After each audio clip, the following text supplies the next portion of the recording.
ቅጽራ ግቢ መጥተናል። እንኳን አደረሳችሁ ልጆቻችን። የመጣንበት ዓላማ ይሄን ቤተክርስቲያን በአንድም በሌላም በጸሎት የምንደግፍበት ፕሮግራም ስላለን መጥተን ምህላ ጸሎት አድርሰናል። ተሳልመን ኪዳን አድርሰናል። ወንጌል አድርሰናል። አሁን ደግሞ ታላቁ ገዳም ተፈለገ ዮርዳኖስ የመጡት አባታችን አባቴ ገብረሃና እዚህ ቦታ ላይ ይሄን ቦታ ሊባርኩ ሐመረ ብርሃን መድኃኔዓለም በሪ ሀገር መድኃኔዓለም መጥተዋል።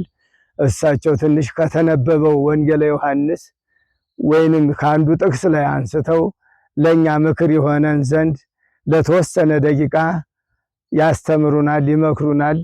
ወደ እሳቸው ነው የምወስዳችሁ። መግቢያ የእሳቸው ናቸውና ይኸውና የእሳቸውን ቃል እንድናዳምጥ ሁላችንም ህሊናችን ይክፈትልን። ወደ አባታችን